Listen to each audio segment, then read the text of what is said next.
you for the invitation and be able to discuss our research at the University of Michigan. I'm the manager of the Extracorporeal Life Support Laboratory, and basically it's Dr. Robert Bartlett Laboratory. So I have nothing to disclose, and I like to always give a little bit of history before I give my talks. And for those who don't know, Dr. Robert Bartlett is an emeritus professor of surgery, and he was able to first use in humans a device called ECMO. ECMO stands for extracorporeal membrane oxygenation, and what is important to this Congress is that he moved from his lab in California a device that was used in SHIP and applied in a neonate baby that was dying in the ICU. That was in about 1975. To now, he has saved over 2,200 lives at the University of Michigan only. There are more than 250 centers that are able to use this technology to support patients, adults and children with heart and respiratory acute dysfunction. There are many abbreviations about ECMO, but let's use two of them, which is what I said before, ECMO or ECLS.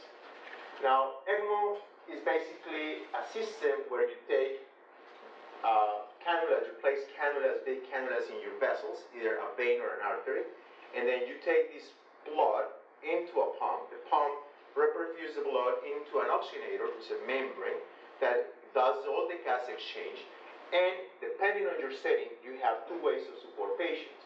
You have VV support, in which you are basically supporting the lungs, giving oxygen to the body, but then the effort of the lungs is less. That means that these patients can be extubated, or the ventilatory settings can be reduced where the lung is healing. That's actually the current standard of care for those patients with H1N1 infection. And then we have the other option, which is veno-arterial, and in this case we use a cannula in the vein, usually the jugular vein or the femoral vein, and we reinfuse into the femoral artery. Here, we're bypassing both the lungs and the heart, able to do not only respiratory support, but cardiac support. So, about 12 years ago to 15 years ago, this was the looking of an ECMO system. Quite complex, it will require a lot of technology, expertise to know these machines, how to use them. And in the last 12 years, the research was basically moving into simplifying the systems. This is a current system used at our hospital. As you can see, the pumps are way smaller, the controller is just easy to use, it's a single button, and then the oxygenator has developed from large surface areas, which is what we call here the silicone membrane by Dr. Calvo, to a more compact silicone members that are looking more like a sandwich, and the efficiency and the support is much better. Then also part of the research was improving vascular access. It's very complex to cannulate these patients who are in critical ill. So from chest tubes down to different sizes of cannulas, also double lumen cannulas, into what we call the new setting, which is the Avalon cannula. This catheter was introduced in the market about 5 years ago. And the interesting part is that this cannula is allowing patients to walk and ambulate and exercise while they're in the ICU. This cannula has now given bridge-to-lung transplant to many patients, both in Europe and in the US. And basically what it does is a new design where you take blood from both the inferior vena cava, superior vena cava, and reinfusing the blood with oxygen into the atrium. So this design, recirculation, or mixing of the two systems, has decreased significantly. So, from the talk before, I like to call two major things. One, identifying the problem. So in our lab, we always want to start with a clinical problem. And then we move from, and again, this is a multi-directional, it's not only one way. We will go to basic research, the clinical research, and back and forward trying to test our hypothesis. But what is more important, today I'm going to talk about two main projects. One of them is the artificial lung, in which we use adult or a pediatric ovine model, and then the artificial placenta. In this artificial placenta model, we're using premature lambs. So I'm going to start with the artificial lung. I want to ask you to read this letter with me. This letter was given about 3 years ago from one patient in Florida to Dr. Bartlett, and she's saying the following. I just read online an article about your involvement in the development of an artificial lung, the BioLung. I would like to be a participant in the trial of such a wonderful device. I'm 75 years old, have advanced COPD, I'm on oxygen 24/7, and I'm miserable with the way the disease has blindsided my life. I look perfectly normal and younger than my years, but I have very little energy and must limit my away from home activities to no more than 2 per day. Just getting out of the car requires a super strenuous effort. I'm totally aware of the risks involved in such an operation. I'm willing to take them on the chance that my life may be improved. I have a healthy heart and I'm followed regularly by my cardiologist, my wonderful pulmonologist, and my internist. My problem is my lung. Hoping to hear from you. So based on this letter, who Dr. Bartlett receives almost monthly, we decided to create a multidisciplinary team, and that's the other important approach. If you want to be successful in large animal models, you need to have multiple investigators. So we have a clinical team, a team in the lab who are clinical team, our pediatric surgeons, Dr. Herschel and Dr. Lynch is an adult lung transplant.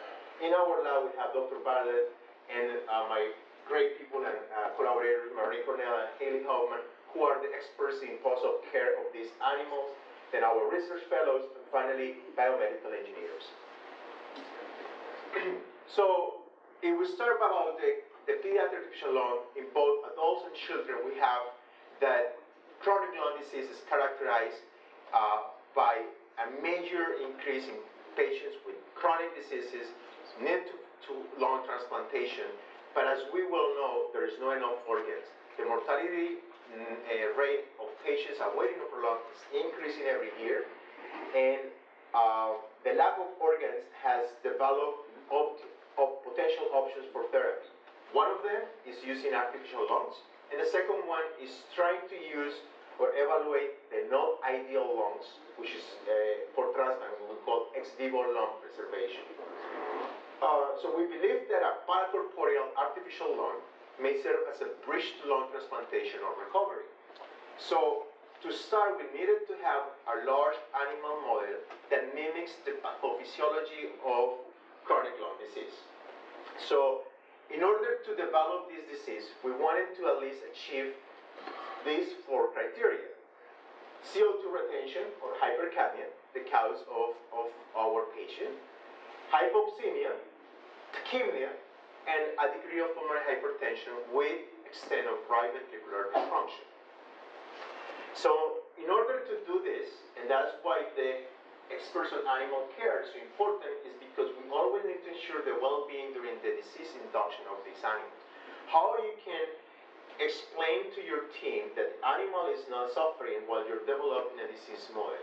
So for that, my team developed this great post-op operative scale that I wish to publish soon, in which we assess 4 different variables of the animal well-being: the vital signs, the neurological assessment, the appetite, and behavior.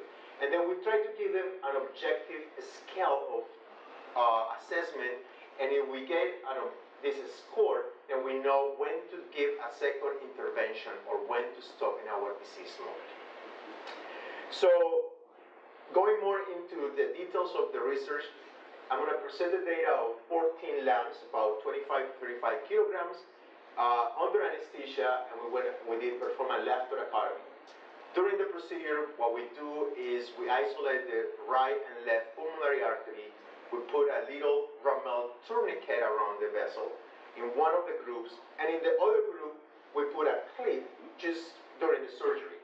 So, as you can see, we find the right pulmonary artery, and we just place this vascular clip, or we put a Ramel that we decided to cinch and occlude 24 hours after surgery. The main reason to do this part is because with the acute ligation in the solid line, you will see a high mortality within the first 24 hours. And it's because your insult to the RV was so much that the animals become in a acute right ventricular dysfunction and die. So we decided to move to the remote tourniquet just with the goal to survive these animals longer and able to demonstrate the, at least acute changes of chronic lung disease. As you can see here, we were able to maintain normal values of pulmonary artery pressure are around 18 to 20. So we doubled this mean pulmonary artery pressure with the cinching this remote tourniquet. Then we also were able to minimize venous saturation, normal values around 75. We were able to get around 42 in these animals. And the last thing that we did is we made these animals tachypneic. And again, they're pulse off, so you need to control pain properly so they can breathe, they can recover. But this tachypnea was primarily induced by the disease model. Now, usually these animals are breathing between 30 to 50 breaths per minute. We're able to obtain 70 plus.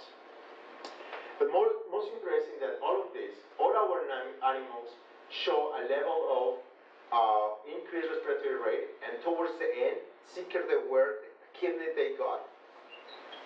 Then we assessed cardiac output, and we wanted not to affect cardiac output, otherwise our animals will die from RV dysfunction.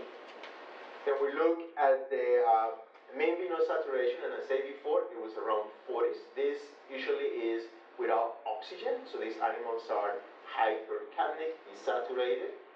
And then finally, we look at the mean pulmonary artery pressure, and it's around 40 most of the time compared to a baseline of 20.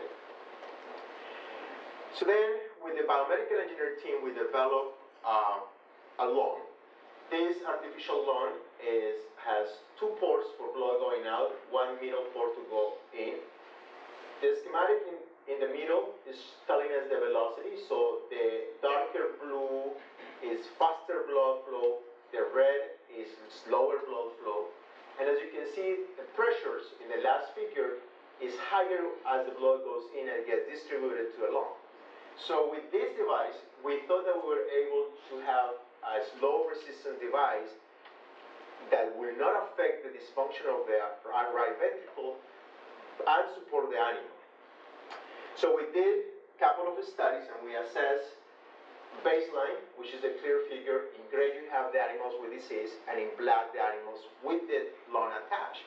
And here you're looking at different pressures of impedance, meaning how much is that vascular pressure at the beginning of the heart cycle. And as you can see, it's significantly decreased when you attach the lung.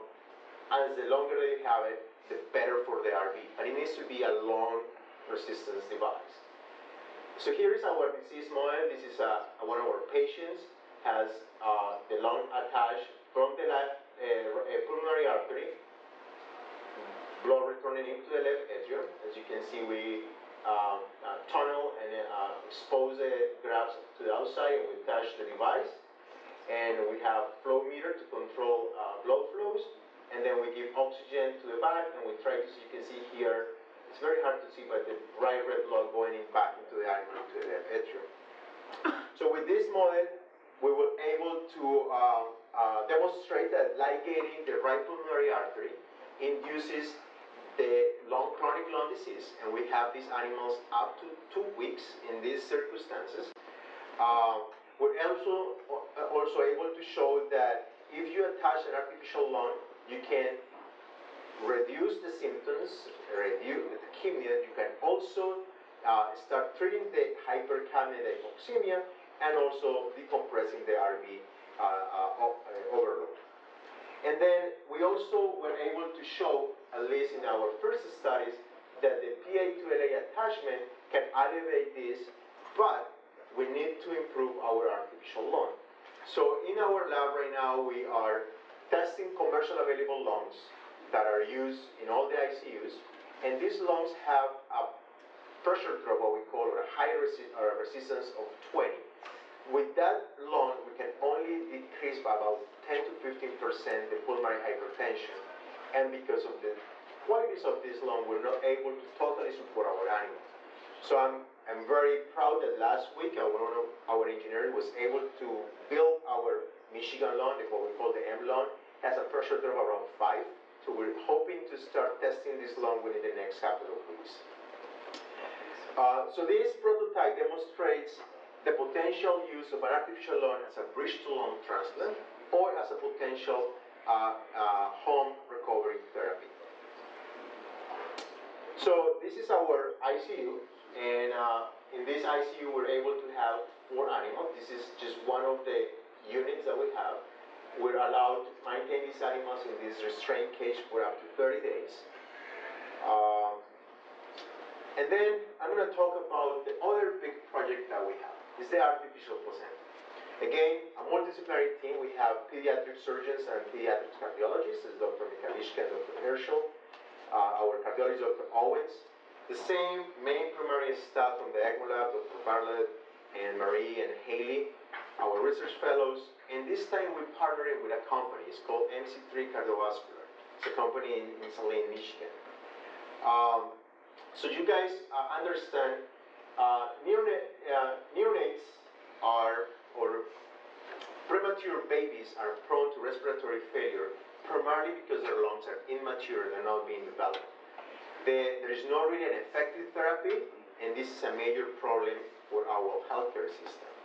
There are about over 500,000 infants that are born prematurely, and about 10% of them have respiratory distress syndrome.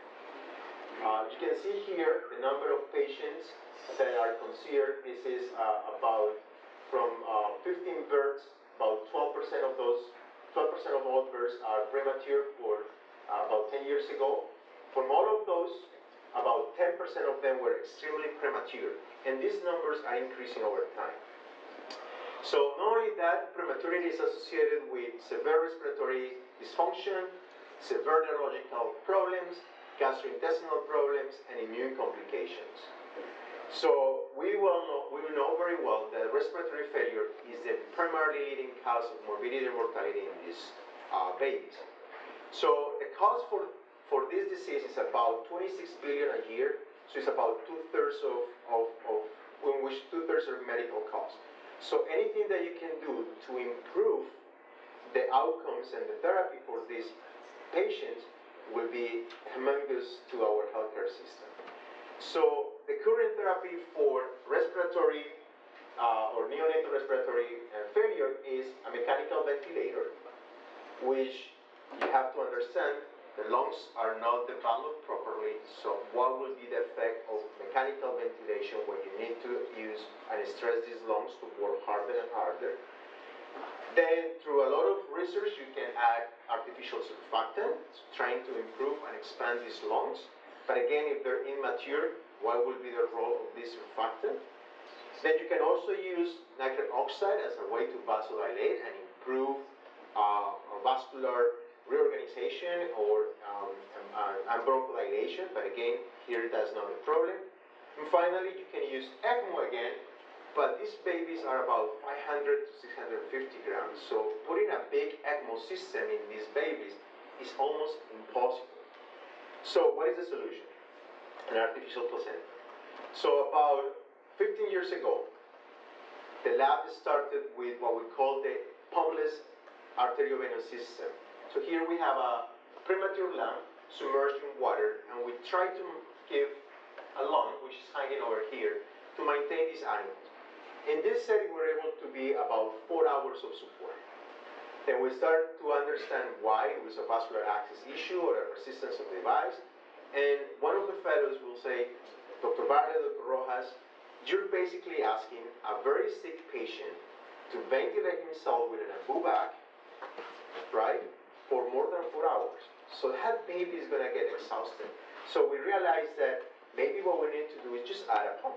So out of the last 2-3 years, we start to develop, again, these complex ECMO systems, smaller pumps, smaller units, and submerged in water, trying to mimic the placenta. And we were able to maintain now these babies for up to 24 hours. So we proved concept they will survive, they were stable hemodynamically. But then we need to move into more clinical, similar situations. You're not going to put a baby and submerge it in water, because then how the ICU is going to manage all of these patients. So we decided to go out and do what we call more a veno ECMO support. So it's a cannula in the jugular vein, reinfusing in the umbilical vein, and this baby is intubated just to manage, and it induces lung growth, and it's just basically outside in a little bed. With this setting, for between 2011 and 2014, we're able to maintain animals for up to 7 days. Then most recently, we're just trying to develop our clinical protocol. So now we have these babies in the same setting, and we're able to keep them for up to 14 days in our support.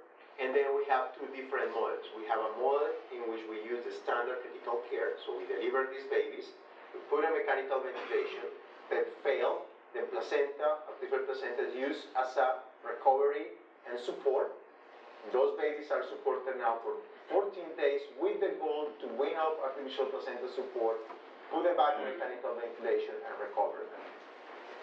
So our model is premature lungs between 118 and 125 days. If you guys may know, but it's about normal pregnancy in a sheep is about 145 days. This in humans correlate to about 24 to 26 weeks of gestational age, which is perfect because the human lung is developed around week 28. So we're basically using lungs that are in the similar stage of our most common patients. Then our system, as I said before, is a catheter that is in the jugular vein, goes into a small pump, back into an oxygenator, and we're infused in the umbilical vein. Now, we're also studying different therapies to manage the airway, so we can use surfactant or plethysmograms or any other medication that is going to induce lung growth. We have some animals that are spontaneously breathing, some other ones are occluded, so they cannot really breathe. You're forcing a set pressure to induce lung growth. And the data. So I'm going to show data from 3 different groups. So we have our artificial placenta group that are delivered at 118 days and supported for 10 days. After 10 days, you do what we call pulmonary toileting, so you suck the lungs, you give surfactant, you start mechanical ventilation. You try to keep them in a combined artificial placenta mechanical ventilation mode for 24 hours, and then you withdraw artificial placenta support and you keep them for another 3 to 5 days, and then we have to euthanize the animal just to assess lung development and other organ development. Our other group is what we call the early mechanical ventilation, and we modified a clinical protocol to suit these babies. We were only able to maintain these babies at the same age, about 8 hours of mechanical ventilation. So then we decided to create a control group to make sure that our model was appropriate, and we did what we call the lead mechanical group. So it's about when the placenta is turned off, so there were about 128 days, and they were kept about 2 to 3 days on mechanical ventilator. However, most of them died before 48 hours. So our model in this setting is, again, we have a U, so it's a lot of logistics. You need to plan with 5 months in ahead for each experiment. We do sterotomy, we deliver the babies, and for this study, we study lung development primarily. So we look at dynamic compliance, so how well the lungs were expanding during the mechanical ventilation stage. Then we look at the OI ratio, which is the oxygenation index. The lower your ratio, the better the outcome of these babies or these patients. And then finally, we calculated these parameters every half hour to 2 hours throughout the mechanical ventilation. So about compliance, so the blue group is artificial placenta, orange group is our early control, and the gray group is the late control. So as you can see, the artificial placenta in compliance is better than the early gestational group and about the same that the late one. So basically, again, if you go back, we are able to make these lungs grow like 10 days, like these babies were in utero. And when you look at the maximum compliance, so when you do specific maneuvers, they were exactly the same. That means that those lungs were behaving as a lung from a baby that was 10 days older. Now when you look at oxygen oxygenation, as you can see early on, it was much better than both the early control as expected and the late control. But most interesting, the minimum of all of this was very similar. So again, we're proving that these lungs are growing and developing while they're on artificial placenta support. So now this schematic is going to tell you about some immunofluorescence and immunostains that we're doing. We're looking at PDGF and alpha-actin. So PDGF and alpha-actin are chosen because they have specific properties that make them appropriate markers for lung development and growth. So PDGFs promote proliferation of alveolar myofibroblasts, and they also recruit alpha-actin, make them very important for the septum formation right here of new alveoli. Alpha-actin is also expressed in cells that are constructing, developing vasculature, and the alveolar structure of the lungs. So here you can see the normal PGF binding to alpha-actin and making these nice alveolar spaces. When you have what we call colocalization is where, excuse me. So the colocalization is when you have the binding of these two, making the tips of these alveolars. That's the mature alveolar. Now, when you have some disease or any issue, this colocalization gets affected, and then you get more alpha-actin formation, meaning scarring and stenosis of these airways. So here you can see the artificial placenta support. You can see in circles the tips or the colocalization. You can see here large alpha-actin formation in the early mechanical ventilation. You can see here in the late also some large alpha-actin formation, but not enough tips. And when you go and look at zoom up of this, you can see here how well the tip of these alveolar septums are formed, meaning that they're more growth of these lungs. So when you quantify all of this, you're able to show that the positive area in the artificial placenta is significantly higher than the other two groups.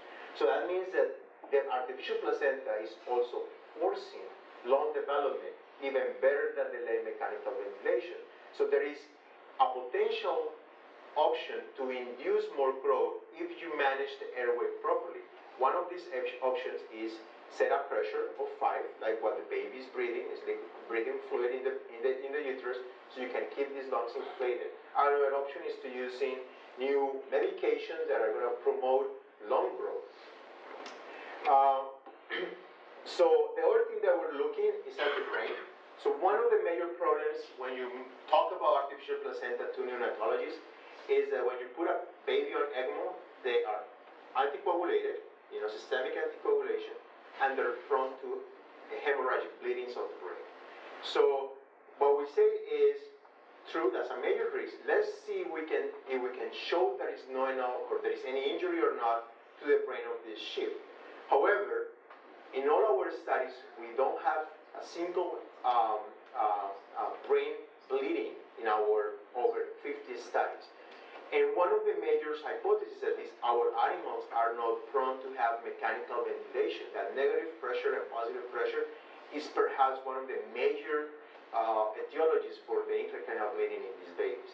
We also know that the brain of the sheep develops faster than human brain, so it's very hard to assess and compare. But we took these brains, we sent them to another collaborator, and they did MRIs. They're able to show that both the gray and the white matter are intact in these animals. So we quantify different areas of the brain in these groups, and we're able to show that there is no significant difference between early or late in brain injury. So in summary, after 10 days of artificial placenta support, extremely premature lambs were able to transition to mechanical ventilator. We successfully proved that the lungs are developed, that we also don't have any brain injury in these premature lambs compared to control, despite systemic anticoagulation. And now we're moving into a more clinical model of application of this technology in our patients.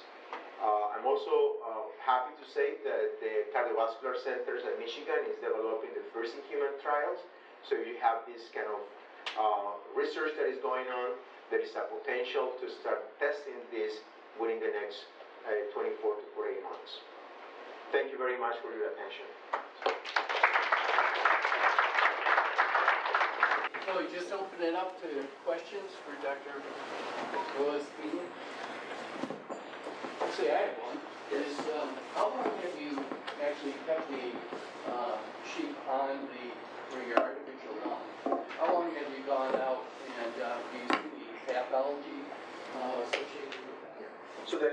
that we have had the sheep on artificial lung is 30 days. That's an adult sheep. The pediatric sheep, the longest that we have done is 15 days. Now, the pathology that we have seen is, most common pathology is related to post-op complications.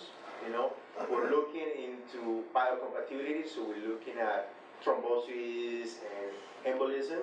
That's not really a major problem. It depends how you manage the device.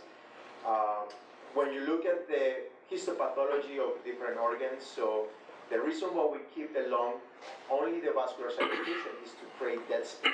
Is what happened with the COPD patients. The dead space, the area of lung that are not used is large. So we see these hyperventilated lungs, no flow. Then some pneumonias towards the end is also what we see. But other than that, and the RV remodeling. So the RV, with our model, we do have a degree of RV dysfunction, is what we wanted. So the RV started to get bigger towards the end of the time. So between day 15 to day 30, we have seen higher rates of RV remodeling, stretching it out. That's the most common pathology that we have seen. Is the ductus arteriosus in the foraminal valley closed appropriately in your fetal model? That's an excellent question. So we believe that we need to have these two shunts open.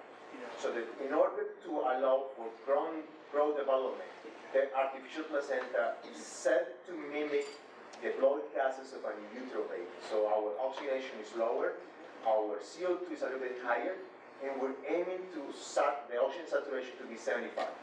So to answer your question, we use prostaglandin to maintain the ductus open, and then over time, as the baby is growing, we are seeing that the ductus is closing and the foraminal valley is closing. But at the beginning, just to start and prove the concept, this artificial placenta is based on maintaining fetal circulation, because that's what we believe is what helping the lung growth. We have another one. Hi, great talk, thank you. Perhaps I missed it in the beginning, and it might be helpful for those of us who are getting into large animal research. What was the main rationale for choosing the lamb model over, say, for example, a dog, which is much more easy for animal resources in an animal research program, or a pig model? So what was the main reason? It's a good question. So there are two major reasons. When you look at the blood qualities of the ovine, they're more thrombogenic. They have more fibrin, and they're more viscous. They tend to clot faster.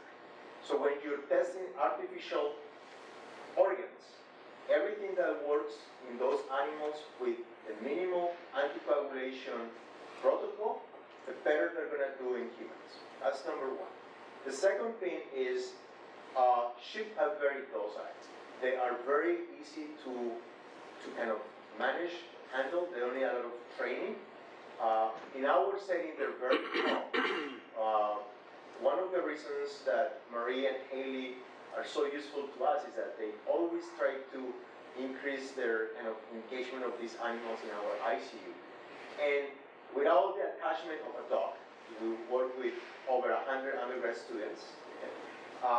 Sheep is a little bit better for that side. The other thing that I would say is pigs, you cannot really put these tubes and cannulas with 1.5 to 2 liters of blood flowing around, because they can easily remove it. They're not as docile as the sheep. So here, the animals are so docile, they're easy to control and to manage.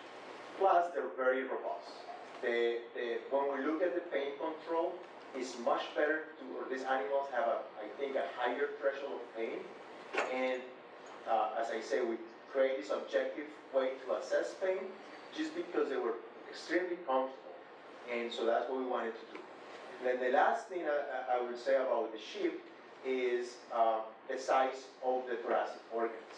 The thoracic organs are very similar to human sizes. Thank you. Well, in terms of fetal growth, how long do you think your artificial lung support?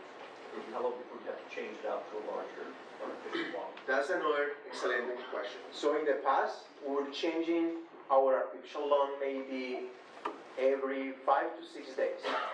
With the new technology, the new artificial lung that we're using is a German lung called Midos that is used in all the neonatal ICUs in this country right now. We don't need to change them. They're beautiful. To be honest, that was a major change or major changer and player in our research.